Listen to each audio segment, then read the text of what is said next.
ជំរាបសួរមិត្តនៅក្នុង Facebook ទាំងអស់ជាទីរាប់អានប្រធានបទខ្ញុំថ្ងៃនេះនឹងធ្វើការវិភាគទៅលើយុទ្ធសាស្ត្រនៅក្នុងការចរចាដែលលោកហ៊ុនសែននិងគណៈបកប្រជាជនកម្ពុជាប្រើកន្លងមកតាមការអង្កេតគណៈបកប្រជាជនកម្ពុជាបានប្រើយុទ្ធសាស្ត្រសំខាន់ចំនួន6យ៉ាងនៅក្នុងការចរចាទី1គឺការដាក់សម្ពាធនិងការគំរាមកំហែងទី2គឺចំណាប់ខ្មាំងទី3ការសោកប៉ាន់ទី4ការរុញឲ្យស្ថិតទៅដល់ភាពទាល់ច្រកទី5យុទ្ធសាស្ត្រ defeat និងទី6យុទ្ធសាស្ត្រឈ្នះwin win ខ្ញុំសូមធ្វើការបកស្រាយនៅយុទ្ធសាស្ត្រនីមួយៗដែលលោកហ៊ុនសែនបានអនុវត្តកន្លងមកសូមមេត្តាតាមដានទាំងអស់គ្នាទី1គឺយុទ្ធសាស្ត្រដាក់សម្ពាធនិងធ្វើការគំរាមកំហែងយុទ្ធសាស្ត្រនេះគឺគណៈបកប្រជាជនកម្ពុជានិងលោកហ៊ុនសែនធ្វើឡើងដើម្បីបិទច្រកនៅក្នុងឆ្នាំ2003យុទ្ធសាស្ត្រនេះត្រូវអនុវត្តនៅក្នុងការបោះឆ្នោតជាកញ្ចប់ដោយធ្វើការគំរាមកំហែងនិងដាក់សម្ពាធទៅលើដៃគូភាគីគឺគណៈបកហ៊ុនស៊ិនប៉ិចដើម្បីធ្វើការបោះឆ្នោតជាកញ្ចប់ហើយប្រសិនបើគណៈបកហ៊ុនស៊ិនប៉ិចមិនទទួលយកការបោះឆ្នោតជាកញ្ចប់នេះទេរដ្ឋាភិបាលចាំផ្ទះនឹងបន្តរហូតដល់អំណាចដូច្នេះលោកហ៊ុនសែនបានប្រើយុទ្ធសាស្ត្រគៀបនិងគំរាមកំហែងដល់មន្ត្រីដែលជាដៃគូនៅក្នុងរដ្ឋាភិបាលចម្រុះរបស់ខ្លួនយុទ្ធសាស្ត្រទី2យើងហៅថាយុទ្ធសាស្ត្រចំណាប់ខ្មាំងយុទ្ធសាស្ត្រចំណាប់ខ្មាំងនេះគឺជាយុទ្ធសាស្ត្រក្តៅដែលមុននឹងការចរចាមុនធ្វើការចរចានិងក្នុងកំឡុងពេលការចរចាលោកហ៊ុនសែនបានអនុវត្តជាក់ស្ដែងគឺនៅក្នុងឆ្នាំ1993គឺលោកហ៊ុនសែនក្រោយពីចាញ់ឆ្នោតដែលរៀបចំឡើងដោយអន្តៈប្រកាសតំបន់ឧបគមបង្ហូរឈាមយកអាយុជីវិតខ្មែរធ្វើជាចំណាប់ខ្មាំងនិងយកទឹកដីខេត្តភូមិភាគត្រើយខាងកើតទន្លេមេគង្គជាចំណាប់ខ្មាំងដើម្បីទទួលយកអំណាចតំណែងជានាយករដ្ឋមន្ត្រីទី1ដូច្នេះនេះគេហៅថាជាចំណាប់ខ្មាំងម្យ៉ាងវិញទៀតនៅក្នុងឆ្នាំ1998ក្រោយពីរដ្ឋប្រហារមានគំនាបអំពីអង្គការសហប្រជាជាតិនិងបរទេសលោកហ៊ុនសែនបានយកជីវភាពប្រជាជនធ្វើជាចំណាប់ខ្មាំងមានន័យថាអ្នកអត់ឃ្លានទ្រាំអត់ឃ្លានសិនទៅពីព្រោះរដ្ឋាភិបាលនៅក្នុងរបបខ្មែរក្រហមបើប្រៀបធៀប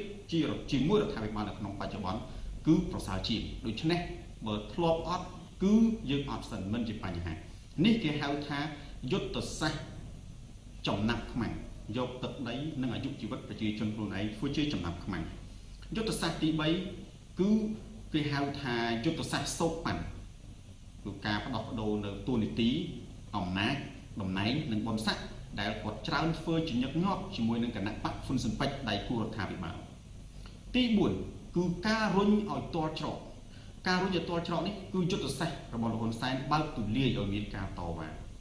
ទ្រង់ទ្រាយតូចទ្រង់ទ្រាយធំក្រោយពីការតវ៉ានោះ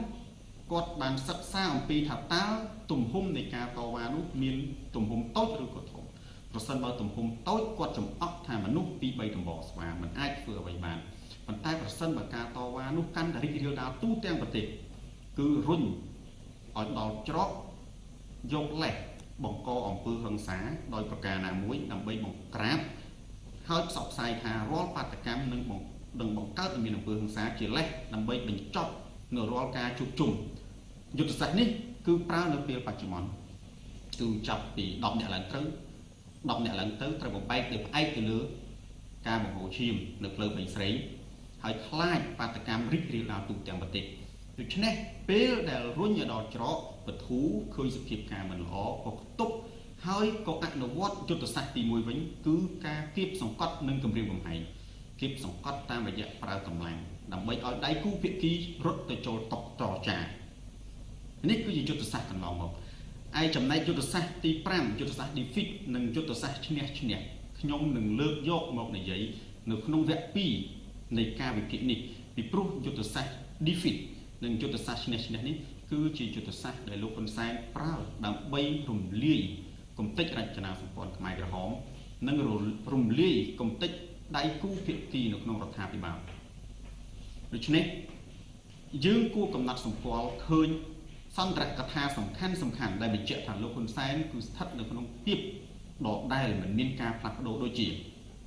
នៅក្នុងឆ្នាំ1998នៅពេលដែលមានគំនិតលោកហ៊ុនសែនបានប្រកាសថាយើង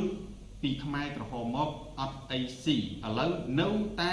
គ្រាន់បើជាដូច្នេះប្រសិនបើអន្តរជាតិដាក់គំនិតអ្នកណាមានខ្សែកលក់ខ្សែកអ្នកណាមានចិញ្ចៀនលក់ចិញ្ចៀនអ្នកណាមានអីលក់នឹងហូបសិនទៅកុំខ្វល់អំពីការដាក់គំនិតសេដ្ឋកិច្ចពីបរទេសទី2នៅក្នុងឆ្នាំ2003រដ្ឋាភិបាលចាំផ្ទះលោកហ៊ុនសែនបានថ្លែងសន្ទរកថាថាបើអាថ្មីមិនកើតរដ្ឋាភិបាលចាស់នឹងបន្តរហូតទាល់ផ្ដាច់អាណត្តិនេះមានន័យថាយុទ្ធសាស្ត្រនិងចិត្តរបស់គាត់គឺស្ថិតនៅដដែលគឺឈរនៅក្នុងតំណែងបើទោះបីជាមានការបង្ហូរឈាមយ៉ាងណាក៏ដោយនៅឆ្នាំ2004បច្ចុប្បន្ននេះលោកហ៊ុនសែនបានថ្លែងសន្ទរកថាថាអំណាចរដ្ឋទាំងអស់ធ្វើការជាប្រក្រតីធម្មតាកុំខ្វល់រឿងជាប់គាំងនយោបាយមានន័យថាបើទោះបីជាភាពជាប់គាំងនយោបាយបណ្ដាលឲ្យសេដ្ឋកិច្ចហិនហោចប្រជាជនអត់ឃ្លានយ៉ាងណាក៏ដោយគោលដៅតែមួយគត់គឺរក្សានៅអំណាចនិងតួនាទីជានាយករដ្ឋមន្ត្រីមិនថានរណាហិនហោចឬក៏អ្នកណាទទួលផលនិងមិនទទួលផលក៏ដោយដូច្នេះយើងសន្និដ្ឋានមើលថាអ្វីដែលជាអិរិយាបថសំខាន់នៅក្នុងការចរចាលើកនេះតើលោកហ៊ុនសែននឹងប្រើយុទ្ធសាស្ត្រថ្មីឬក៏យុទ្ធសាស្ត្រចាស់យុទ្ធសាស្ត្រគម្រាមកំហែងយុទ្ធសាស្ត្រដាក់សម្ពាធយុទ្ធសាស្ត្រសោកប៉ាន់យុទ្ធសាស្ត្ររុញឲ្យទាល់ច្រកយុទ្ធសាស្ត្រឈ្នះឈ្នះឬក៏យុទ្ធសាស្ត្រ defeat ដែលលោកហ៊ុនសែនប្រើកន្លងមកដើម្បីកំទេចភាគីដៃគូរដ្ឋាភិបាលចម្រុះនយោបាយរបស់ខ្លួនសូមអរគុណ